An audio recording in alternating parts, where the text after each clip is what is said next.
And I do believe that we were created to be in community and around other people and have people with, I feel like the reason a lot of us go through things is so that we can help other people go through them too. Hello and welcome to the Go Encourage podcast, where I talk to real people about real life, trying to gain insight from their understanding around courage and their life experiences. Today, I'm really pleased to introduce you to Mollie Emberton, who is an artist and a really good friend of mine. I'm really excited to see where this conversation will go. So let's get it started.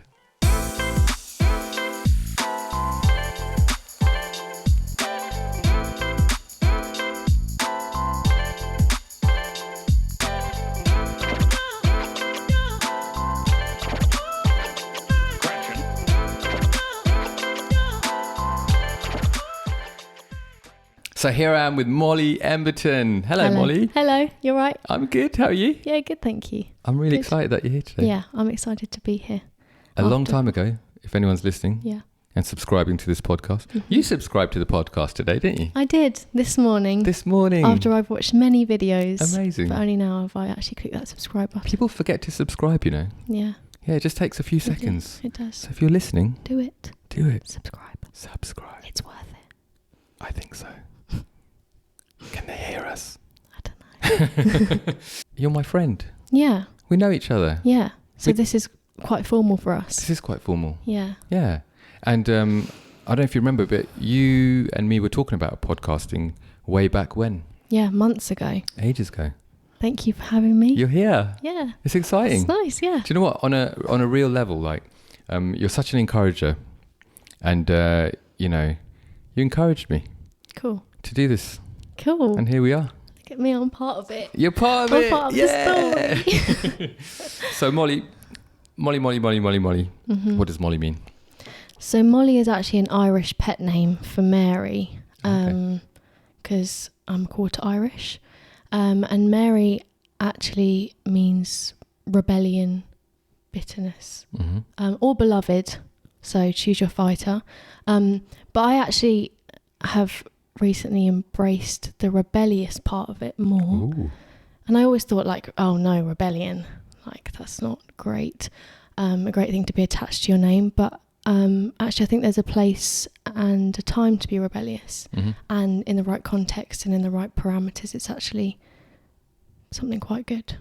So, yeah. Are you a Star Wars fan? No. The good guys in Star Wars are called the Rebel Alliance. Yeah, and there's a lot of things in the world where rebellion is being rebellious against the structures that aren't entirely good is a good thing. Is a good thing. Yeah. Okay, so you're embracing your rebellious side. I'm embracing the rebellion. Do you know when I looked up Mollie, it said wished for child? Yes, maybe. That's quite nice. I've actually heard that before and I laughed because my parents didn't plan me. So I was a bit of a surprise. I won't say mistake, surprise. Yeah. But it doesn't mean that I wasn't wished for by other people or by anyone else. So I embrace that as well. I know you're a deeply spiritual person as well. Yes. Do you think, just touching on that, you're surprised to your parents? Yeah. They didn't plan you. Yeah. But was it their plan? I don't think it was their plan, but it was God's plan for sure. It was God's plan. Yeah. And here you are. Here I am. Doing a podcast. Yeah. All right. So where are you from? Where did you grow up? So I'm from Addleston, a little town, if you don't know, about 20 minutes from this studio. So very local. Lived there my whole life. Still with my parents. So haven't moved yet, but I'm excited for that in my future. Okay. Hopefully quite soon. We'll see. You talked about jumping in a caravan and driving around the world. Oh, absolutely. I'm a bit of a nomad. I would love to just get a van, live in a van or a boat or something like that and just go away, be a bit off the grid, be a bit of a camper. Yeah, I like the outdoors, nature sort of thing. So I could easily live a life like that, but yeah. It's the pull inside of me. Right. I have to resist. Weighing it up. Yeah. Seeing what works. Yeah. Okay. I know that's quite a lot more things than that need to be taken into consideration before just dropping everything and moving it. I can't just do that. So you're at a good age. Yeah. Where you could like, the world's your oyster at the moment. Yeah. I'd love to do like a travel holiday where I do that and just go around Europe or something. You said you were quarter Irish. Yeah, my grandma's Irish. My dad's half. I'm a quarter. I've never been to Ireland. I'd love to go. You never been to Ireland? No, I haven't. You've been loads of places. Yeah, but I haven't been to Ireland. I've been to Ireland. Have you? Yeah. How was that? A couple of times. It's awesome. Yeah? Went to Killarney in the south. Okay. Really cool. A beautiful, absolutely beautiful. Yeah. What's it like? Is it like fields and... Yeah. Yeah. Lots of fields, lots of greenery. We were at the Gap of Dunlow, which is like mountainous, and we went up a couple of mountains and stuff. It's like gorgeous, absolutely beautiful. Yeah, the mountains is where I'd want to be for sure. Waterfalls and stuff like that. Gorgeous. All right, so when you were younger, very, very young, let's go pre-double digits. Okay. Do you remember what you wanted to be when you grew up? I think it is always a mix of things, isn't it? When you're younger, you want to be a police. I wanted to be a policewoman for a while. But actually, the main thing I can remember is that I wanted to be an animator for Disney. Nice. Yeah, I really was into that sort of world. Was there a particular film that... You're catching me out. Yes, Frozen. Oh, Frozen. Yeah. What's that about? Is that well-known one? Yeah. Kind of well-known. Just the best selling Disney movie of all time. Would you say you were a fan? I was a mega fan. Yep. You weren't one of those, like, you know, when they go over the top and they create a podcast about it and things like that. You weren't one of those fans, were you? Yes, I did that. With actually two girls who I'm actually really good friends with now. And obviously that was kind of more in our past, the Frozen thing. But they're both in America, in Florida and New York. Oh, nice. And it's really nice because I've made some, I hope, lifelong friends from doing a podcast about a Disney movie. But here we are, and I've actually been invited to her wedding this year. Come on. In New York. Amazing. So I'm going to go to that, which will be lovely.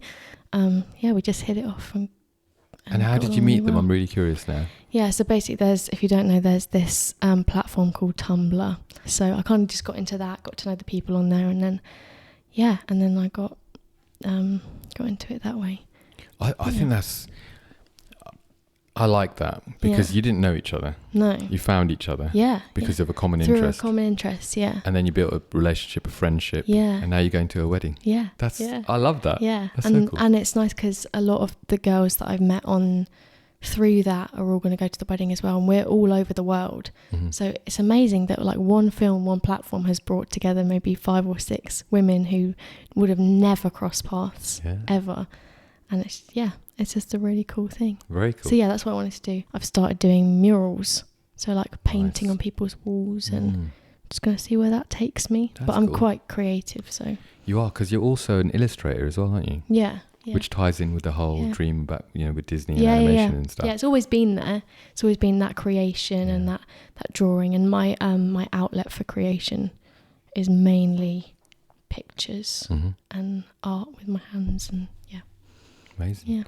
Yeah. If people wanted to check out your illustrations, where would they go?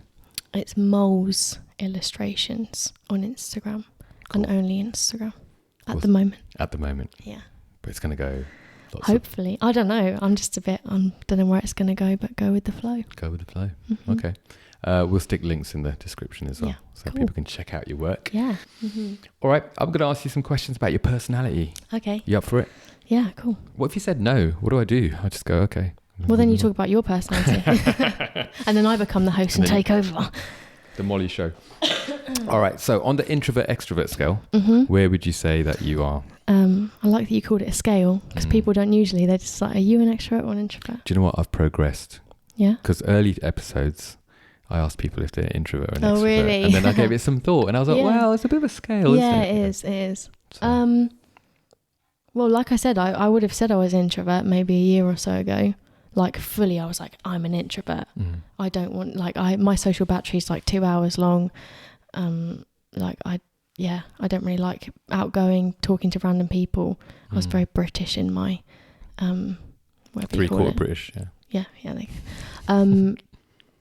Although I wonder if the Irish are quite similar. I don't know. But I've become more extroverted now. So you get energy from bouncing off other people. Yeah, I do. Not literally, but... Yeah, and now I realise I'm hardly ever home. And when I'm home, I'm talking to my family all the time. And I don't spend a lot of time in my room anymore, and it's just, yeah, I've come out a bit. Yeah, and I actively search for social gatherings and doing things with friends and people around me. So, yeah, I'm doing better. That's cool. Yeah. That's cool. And do you enjoy that? Because I know you said better, I know, but it's like, it's okay being either, isn't it? But it's kind of like you're seeing some growth, some progression towards one over the other, which is quite cool. Yeah. I still am less extroverted than a lot of the people around me. Sure. So, for instance, my boyfriend, like, he's really, really extroverted, and so sometimes I have to be like, "Can we go now?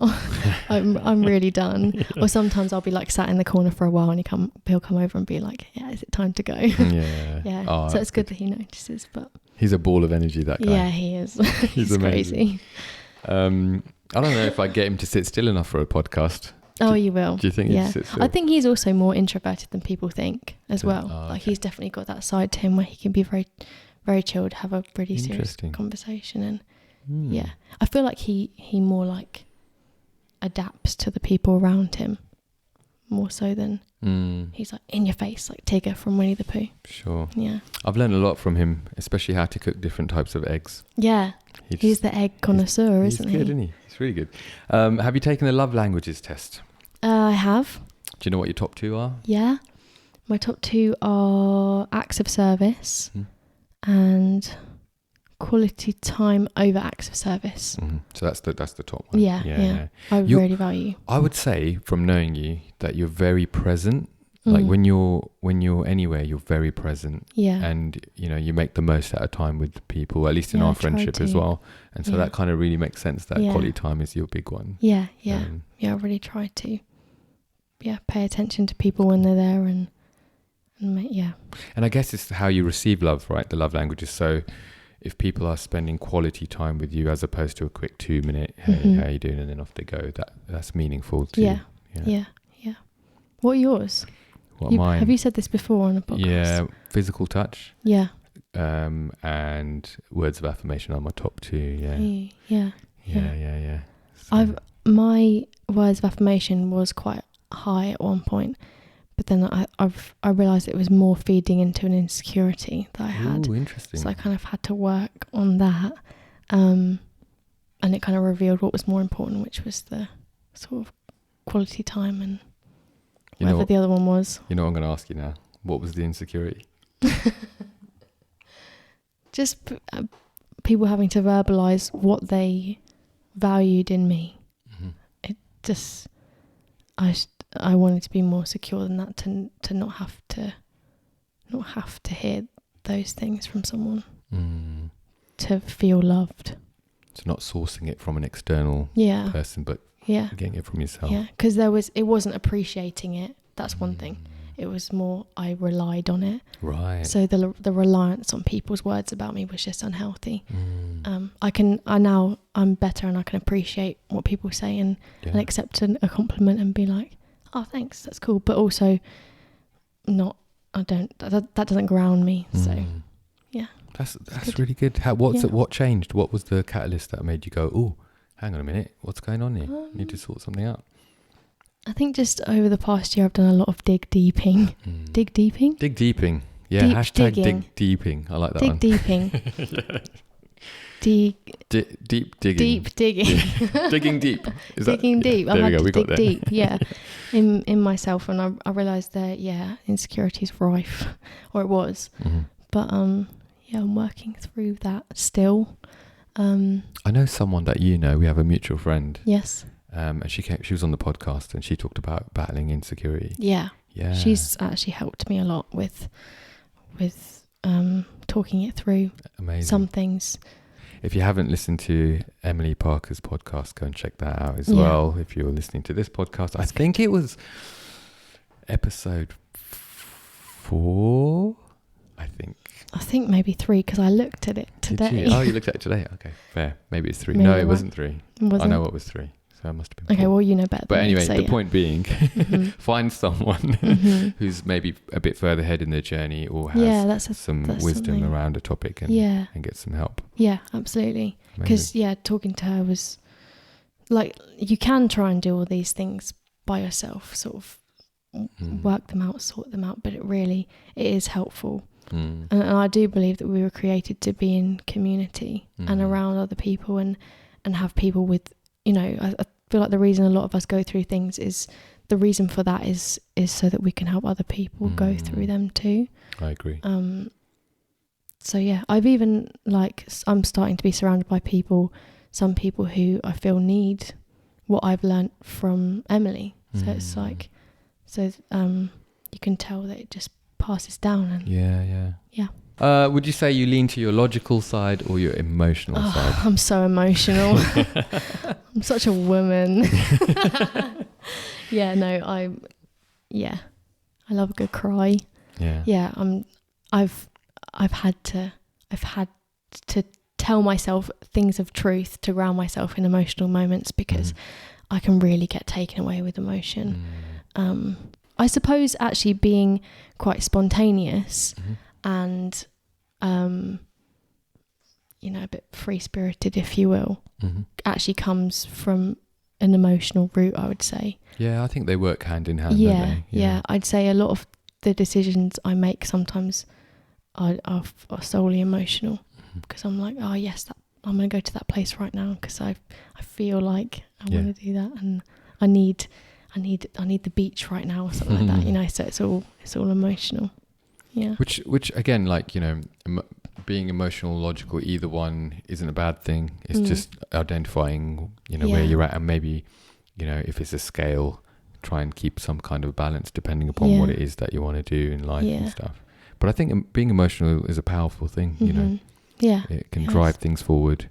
Whereas sometimes it's great being logical. Don't get me wrong if you're very logical listening, but you can get lost in your thoughts and not take any action. Yeah. And sometimes emotion drives action, doesn't it? So, yeah, exactly. Yeah. Okay. Yeah.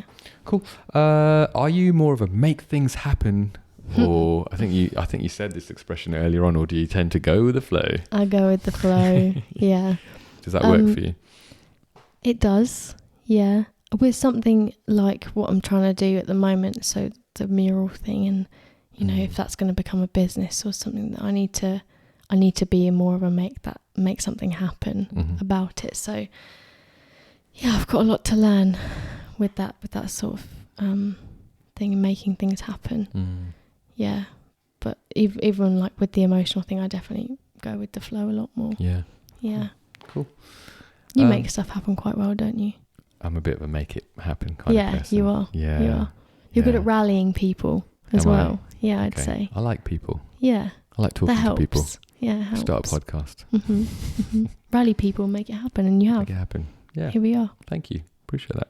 We were talking about words earlier on, weren't we? Words of affirmation. What's a good compliment that you remember that's been said about you? That I'm a good listener, and that I'm good at listen. I've made people feel heard and seen, and I was like, man, that's powerful.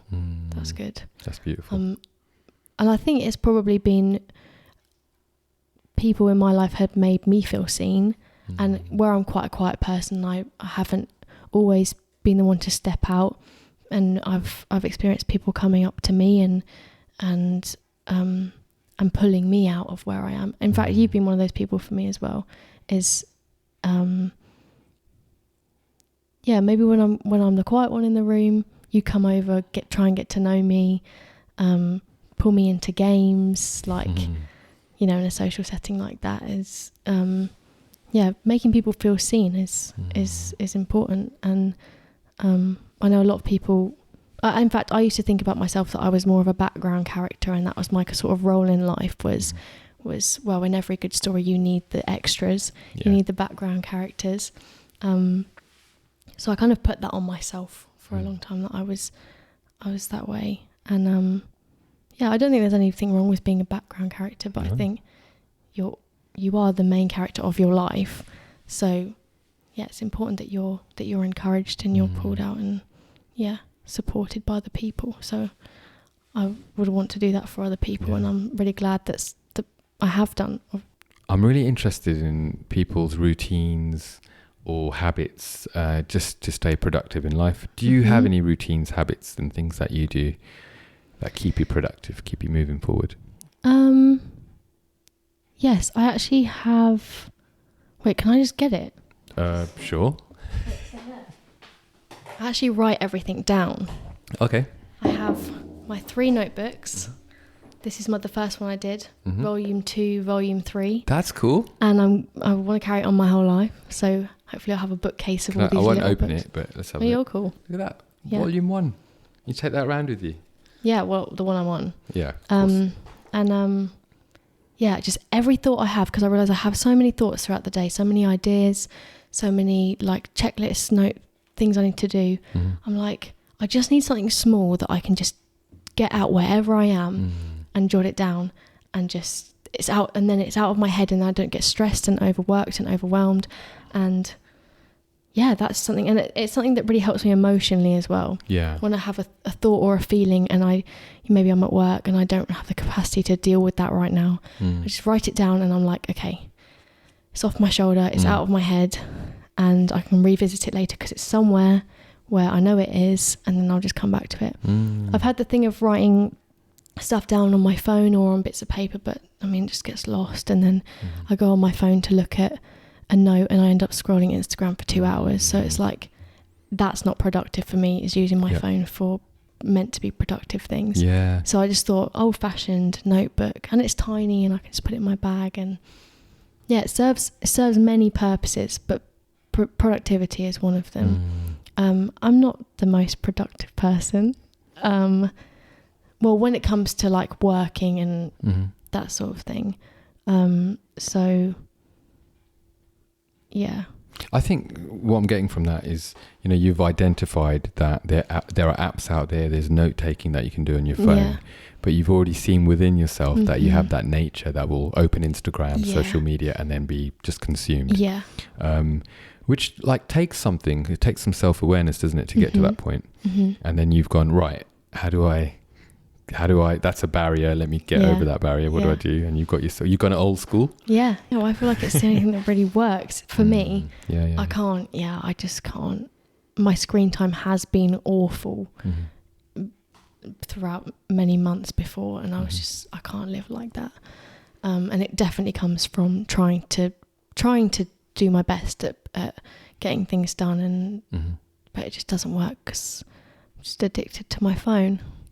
Which I've actually started, like trying to plan a way where I could not be on my phone for a whole day a week and see. Oh, a whole day? Okay. Yeah, a whole day. Yeah. I was like, I'm not sure how it's going to work with contacting people, but I mean, before phones, we didn't have to do that. So what should be different now? Do you know what we used to do before phones? We used to say, I'll meet you at the park at 2:00 on Friday. Yep. And then on Friday, at 2:00, we used to go to the park because our word was our bond. Yeah, and maybe that's something that social media and phones has actually taken away from us, because when we can be like, I can be 5 minutes late because I can just text them. Yeah. But maybe we should actually stick to our word and actually be at the park at 2. Yeah. Do you ever miss those times? I tell you what I liked about my time growing up without a mobile phone was we did silly things. And nobody has any evidence of what we did. Yeah. That's a cool thing. Yeah. It is cool. A lot of the, like, if we went out, it would just, a lot of things would be taking pictures of where we are, and I have to text my mum back where I am and stuff like that. And it's just, not that I have to text my mum now, but like, you know what I mean? Yeah. Just, it's a distraction that takes you away from being present and being in the moment and enjoying yourself and enjoying another person's company as well. I try and not be on my phone when I'm with people. If it's a one-on-one, if it's at a party or a big group, that's a bit different because you're not leaving someone on their own. But yeah. There's restaurants in America that, well, they're probably all around, but I saw this thing on Instagram on my phone, and it was like, if you come to this restaurant, everyone puts their phone in this little box, and the first person to check their phone has to pay for the bill. I actually talked about this the other day. That's really weird. Yesterday, actually, I was like, because the girls at work were talking about going for a meal, and I was like, let's all put our phones on the table, and then the first person that gets a notification has to pay the bill. And one of them was like, I'll just put it on Do Not Disturb and not tell anyone. It's journaling. Yeah. I'm really big on journaling. I think journaling, I I didn't think it was a good idea until I did it. Yeah. And then when I started doing it, I was like, this is life-changing. This is life-changing. Yeah. It's just freeing as well. Like on my notes app on my phone, like I can't draw a little picture next to it to remind me of what that means or anything like that. And with my notebook, I love to do that. I love to highlight things and do things in different fonts and pen colours, and like I don't go crazy with it, but like some things that I need to really remember, I'd like to draw a square around it 100 times, and that helps me. So yeah.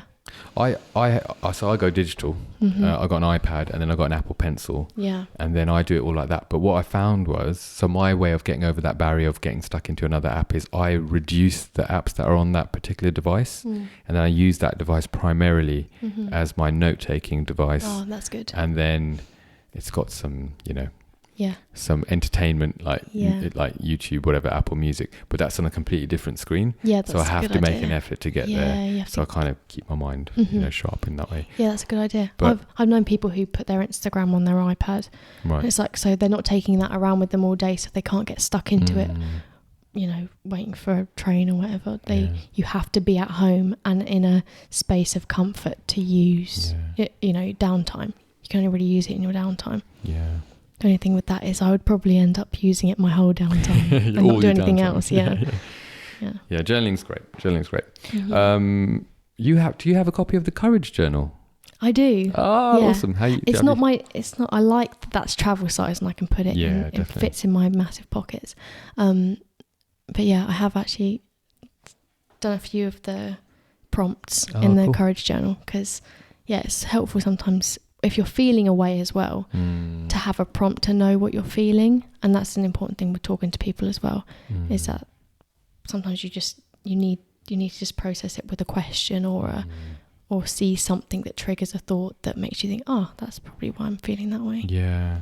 So your journal's good for that. Thanks. Yeah. We when we were designing it, we were thinking about, we don't want to make it too much work, because sometimes you can get in front of a journal, and I know it's different, so I'm not comparing the two, but you can get in front of a journal where your mind just goes blank. Yeah. And you're like, I don't know. And then having the prompts get you go, oh, well, actually, what am I grateful for? What is coming up? That's that kind of thing. That's true. Which has been good. Yeah.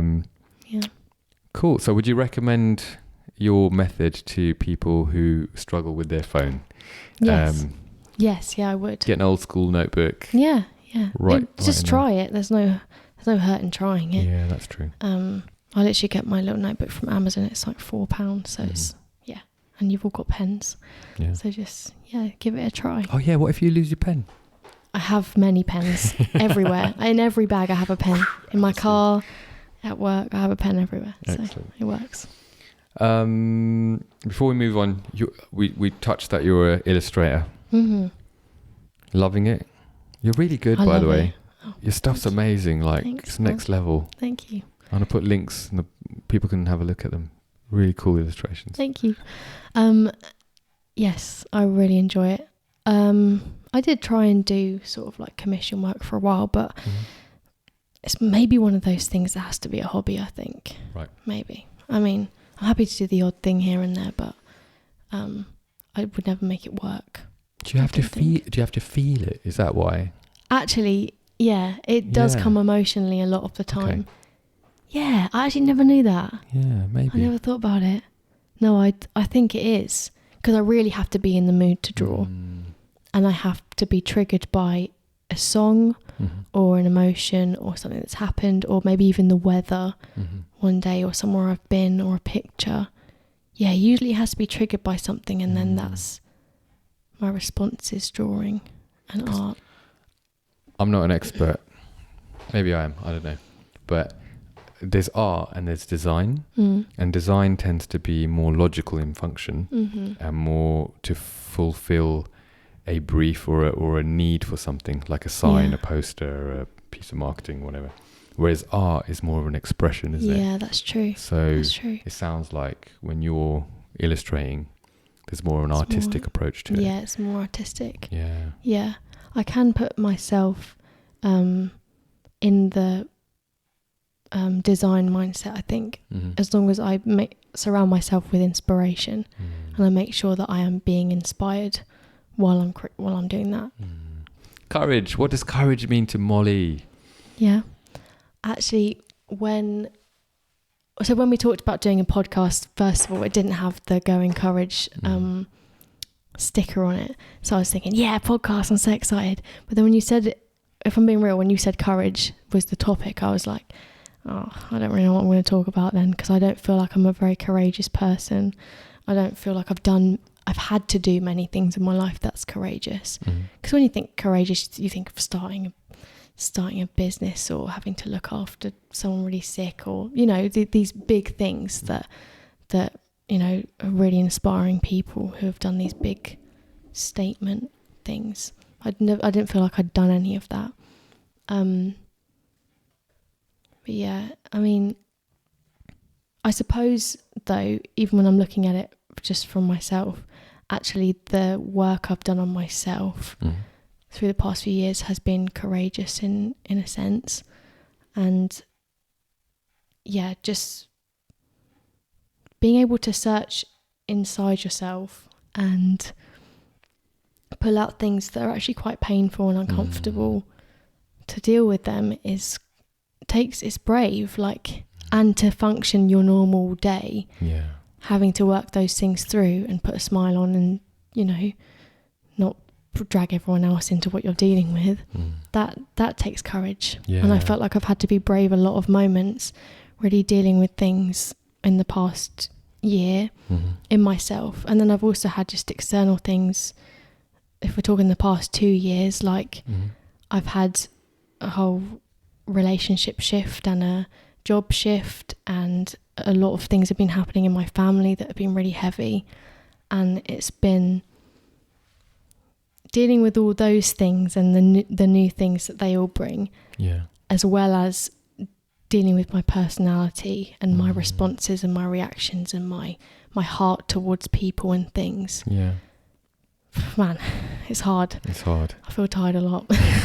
Or I have felt tired a lot, but yeah, I think that's brave. Yeah, absolutely. Yeah. I'd like to unpack some of that with you. Yeah, go. So I think it's really interesting that you said, whilst you're trying to work on your own stuff, there's been these things that are happening around you. Yeah. And I think let's take a moment to look at that, because I think when we talk about self-discovery, or we talk about self-analyzing behavior or thought patterns, it can sound like this really big thing, which it is. But it's almost like people talk about it as external to everything else that's going on. Yeah. But it's not like you pause life while you work on yourself, right? You have to be going through everything else you're going through at the same time. Yeah, so I think you make a really good point there, because things could be happening all over the place, and there you are trying to, you know, fight an insecurity or, you know, overcome something. Yeah, and I think a lot of people wait until everything's okay. They're like, I'll sort that out in me when I have time, or when I'm not having to deal with this thing that's happening in my life. But the reality is, it's never going to be a perfect time to deal with the things. Like, you're kind of just putting it off. And that I was thinking that about myself. Like, I could so put off doing the MOT, the internal work on myself, because I have a good excuse. Like, the past year, my parents' marriage has been on the rocks, and it's been really tough at home, and we've always been a really tight-knit family, so it's been a struggle. And I was like, so many times I thought, just when I felt so dark and so hopeless, I was like, I have an excuse to not show up well today and how I should be. You know, as a Christian, like, I want to always show up as Christ Jesus would have shown up in a situation, how he would respond and he would react to things. That is my call to do in life. Right. So some of those days that I felt so low, I was like, I have an excuse to not be like him. Like, I don't have to. I can start an argument right now if I want. Like, I have a really good what's the word? Grasp on. Yeah. Oh, so sorry. You're saying more of a good reason or a good excuse. Yeah. Okay, I'm with you. Yeah, I have a good excuse. Yeah. But yeah. So it sounds like, from what you're saying there, like, your faith is quite important to you. Oh yeah, for sure. that would mainly drive everything in my life. I feel like, yeah. Has that always been like that, or? No, most just in the past 2 years. Right. Yeah, it's been what's carried me through a lot of the things that I've been through. Yeah. And so yeah, that's where I get my strength from. Okay. Yeah. And then in terms of that self, because I agree with you. I think it's really brave to dig deep and see what's going on in the inside. Yeah. Not put it off, not be avoidant in nature, which is really easy for all of us to do. To go, yeah, I'll sort that out when it gets to that point. Yeah. And you hear these stories of people older in life. Maybe they were builders in the construction industry. Maybe they were athletes, whatever. Yeah. And they've got that bad knee, and they go, yeah, I'll get it. It'll be fine. They get to a certain age, and now it's like, I need an operation or whatever. Yeah. But actually, if you put preventative measures in place when things are, it's the same analogy with ourselves, isn't it? For sure. Keep putting things off, and then you'll have maybe physical symptoms, maybe psychological symptoms of things that haven't been dealt with. The longer you leave it, the worse it's going to get, really. Or maybe not the worse it's going to get, but the deeper it will be layered under things that then you have to get through all those things eventually to get to what's actually the problem. That's why it's usually called a root problem, because it's the deepest thing that you have to dig a lot to get down to, because it's been buried so deep. Yeah, absolutely. And then as that pain grows, people turn to things, all sorts of addictions, or all sorts of things that help ease the pain. But then they become a problem within themselves, because you're avoiding a different problem. So I love that, and I don't mean to sound patronizing at all, just in terms of our age gap and stuff, but I love that that at this stage in your life. Some people, it takes a long time to get to that realization that I need to do some internal work here. You got that going for you, which is awesome. She's like, phew. And that's the thing, it is really hard work, but I think it will make a lot of space. What keeps you going? Do you go, I want to show love in this situation, or grace? And it might also be looking to the potential repercussions of my wrong decision. I think I've become quite good at pausing when I feel an emotional response and being like, okay, let's actually, because I know that my feelings aren't my facts. So I could feel something and that not actually be what's true in the situation. So I just want to say that's really good. It's hard to do in the moment, isn't it? Oh, really when it's happening. Yeah, especially anger. Anger's the worst one, because you really, you have to say something. Yeah. But sometimes it's actually best not to say something in a moment, even if that thing is right. It's probably not. It's not always the best time to say it. So I realised that as well. Sorry I interrupted you. No, not at all. I think it'd be great if there's a handbook, wasn't it? What to do in this exact scenario. Press the red button. Yeah, exactly. That's interesting. Yeah, again, I think it's wisdom, to catch yourself in the emotion and ask yourself, is this helpful? Yeah. Should I be quiet? Yeah. And I guess the other way is important too. Like if you are quite a quieter person, when do you need to raise your voice? I don't mean to shout, but actually say something to stick up for yourself. Because we can all stick up for other people, right? Yeah. But can you stick up for yourself? That's true. That's the question, isn't it? Yeah. I think it might have also come from making the wrong decision as well sometimes. Like I've been in situations where I've most definitely reacted emotionally, and it's just been really hard to fix. It's really hard to build back those bridges. Like it's difficult to clean up sometimes, and I would just rather not have that clean up to do. Yeah. of the outburst of whatever it is. I'm not just talking about anger, any emotion. Sure. Even insecurity has caused me to cry sometimes when it's not been the best time, and said things I didn't mean.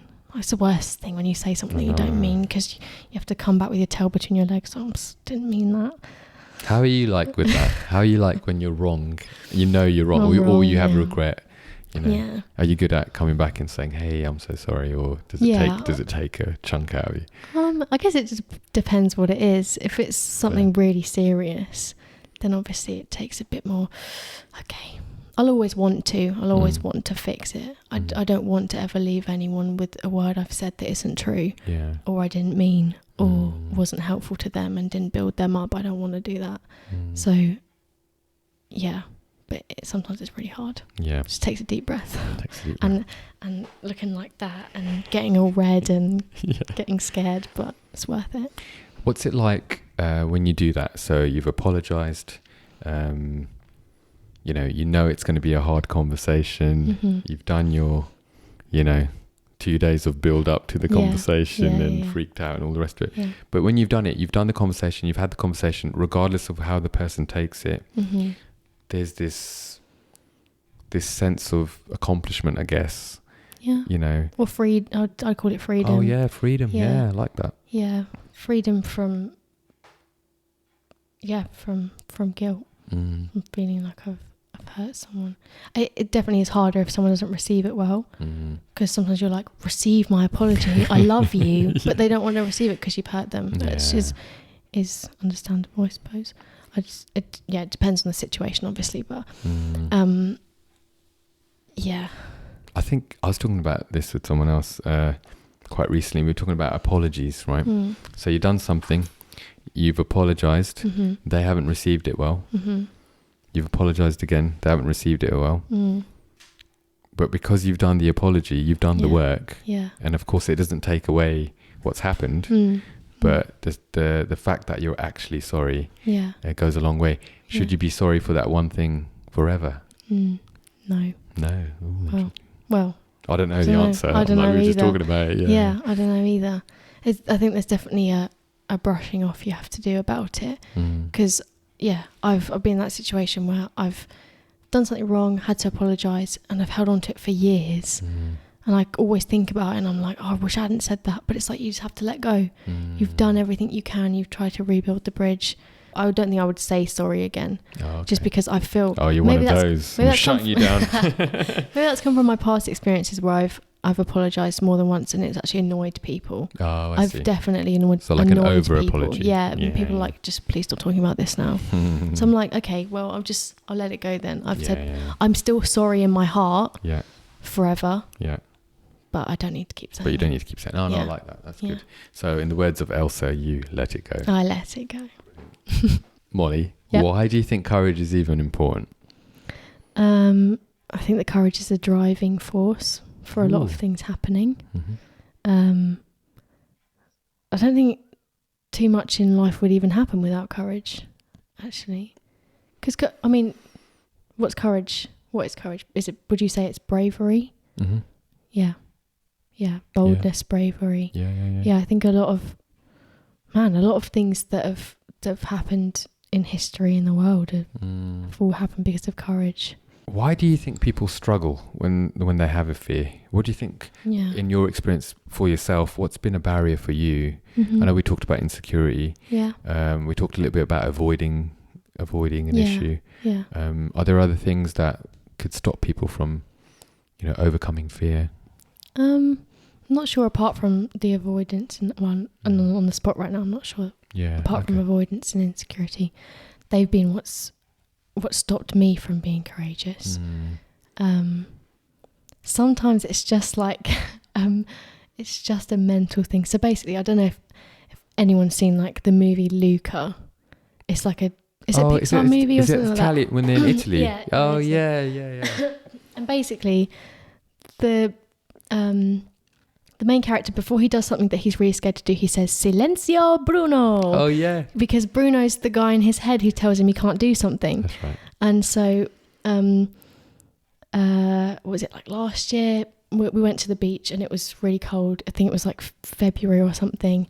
And my friends got in the sea and I was like, I can't get in the sea. I'm scared of swimming in cold water. I hate this. I don't want to do it. But I was watching them and they looked like they were having so much fun. And I just started screaming over and over, Silenzio, Bruno, Silenzio, Bruno. And then I just ran in the sea in my giant jeans that just absorbed all the water. And I was just running in the sea. And after that, I was like, sometimes I just need to tell my mind to shut up because there's actually things that I can do so easily. I shouldn't be scared of getting in a seat. I was really cold after, and my hands went purple, which isn't healthy. But like, I think that was just a good moment where I was just like, sometimes I just need to tell myself to shut up and just do something, which maybe is dangerous, but we'll see what happens. You live and learn, right? But Yeah. what a great mindset to tell yourself, hey, you're my enemy right now. Yeah. Not anybody else. Yeah. And then go for it. Yeah. Yeah. So maybe that. Luca. Was it Luca? Luca, yeah. Luca, yeah. I love that film. It's cool. It's about there's a Vespa and stuff. Vespa. In it. Yeah. Yeah. I like it. It's a good film. That's cool. I can see animations have had a big impact on your life there, Mollie. Drawing from your experiences, can you think of an example or two where you really had to put it on the line, really push out your comfort zone, and lean on your courage?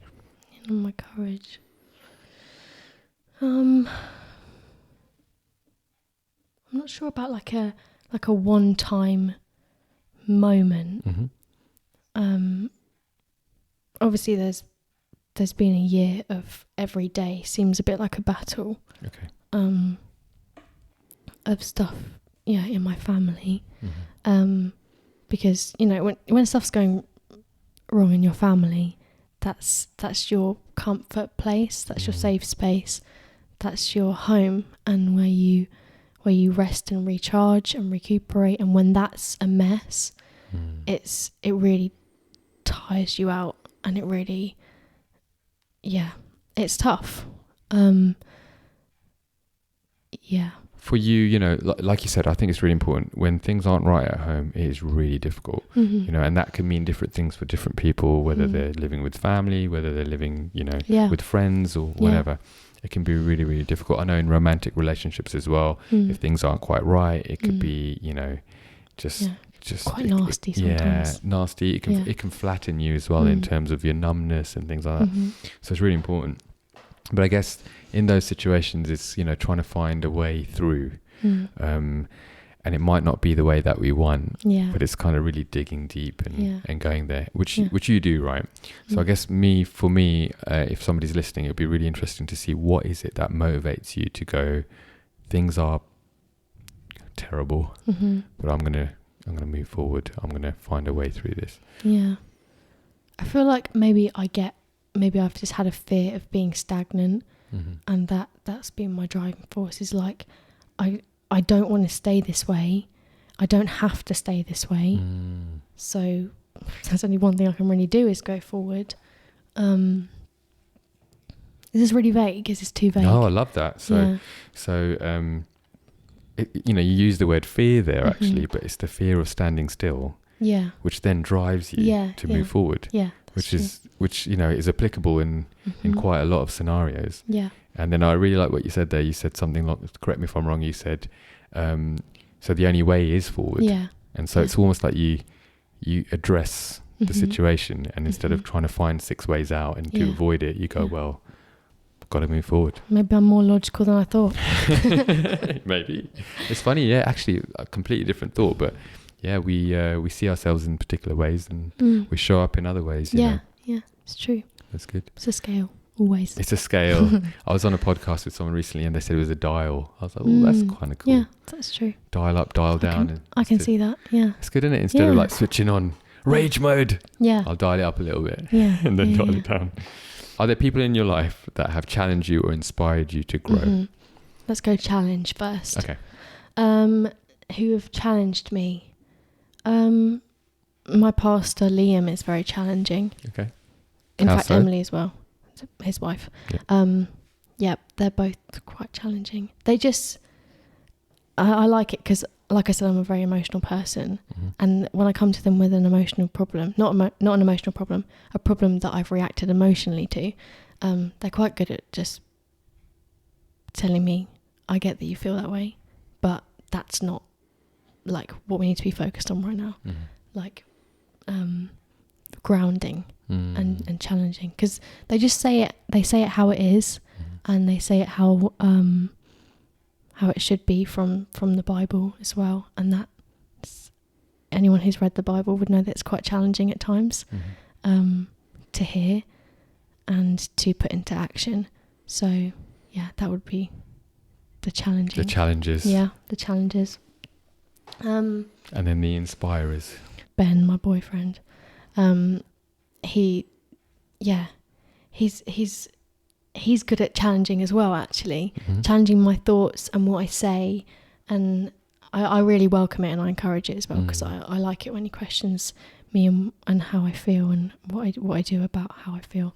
But I see him in action, and the way that he is always questioning what he does. And I think it's really important to know why we do the things we do and why we say the things we do. And maybe that feeds into rebellion a little bit. Is that not just following traditional things or things that we've been taught to do and nurtured to do in childhood or in our workplace, or just from the people we've been around, culture, all these things that make us, mold us into who we are. Like, sometimes it's good to challenge that. And I see him doing that a lot. And so I think maybe in our life together going forward, there'll be a lot of questioning. Why do we do that? Why are we doing this? Yeah. And I'm why actually are we in Canada right now? And I'm quite excited to see actually where that takes us. The challenging of things that are done together and as individuals. And he's quite fearless, isn't he? Yeah, he is. He's inspired me, challenged me in a couple of things as well, and gone, "Hey man, why are you thinking like that?" And I'm like, "Oh yeah, why am I thinking like that? Yeah. Oh, I didn't catch myself." So yeah. Oh yeah, he's a good one. Yeah, since I met him, I think feel like I've come out of my shell a lot more when it comes to courage. Actually, just courage in general. Yeah. He's been a big inspiration.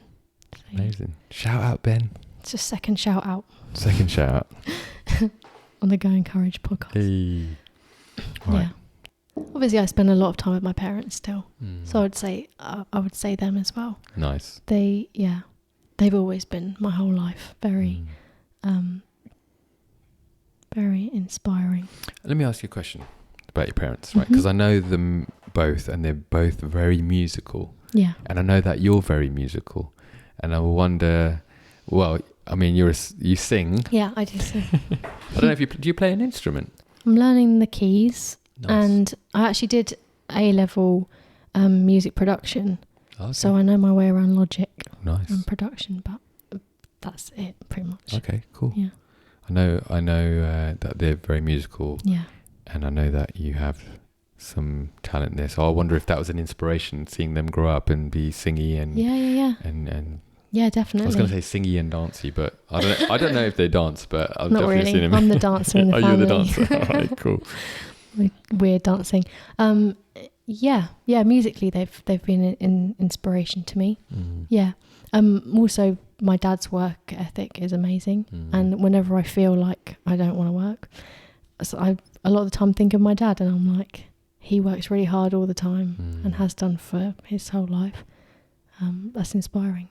My mum is incredibly compassionate. She's really good at talking to people.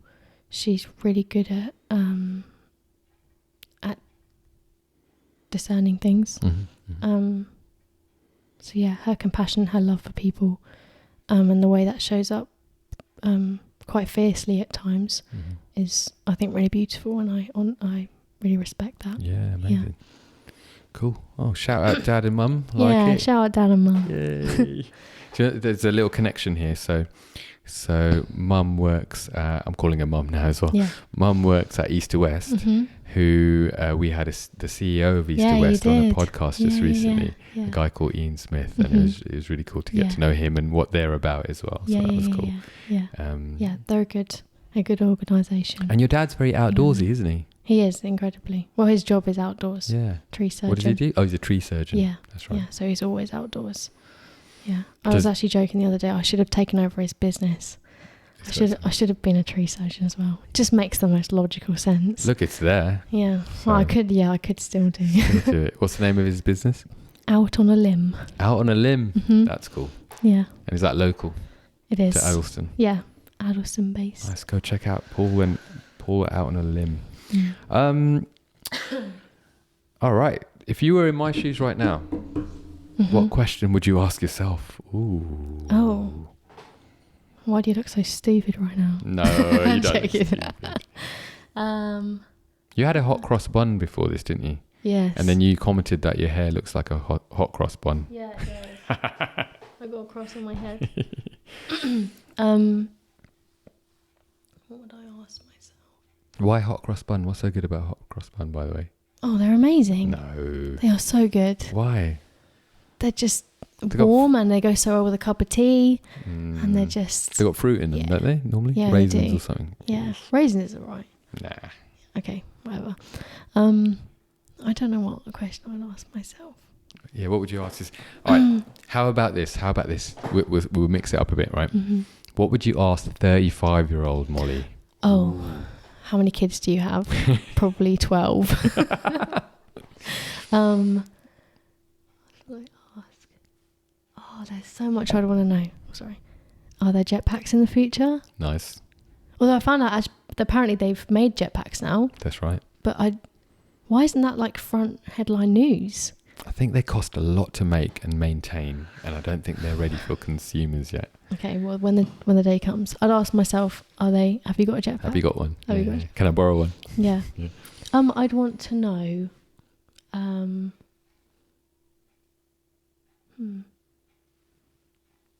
I'd want to know what,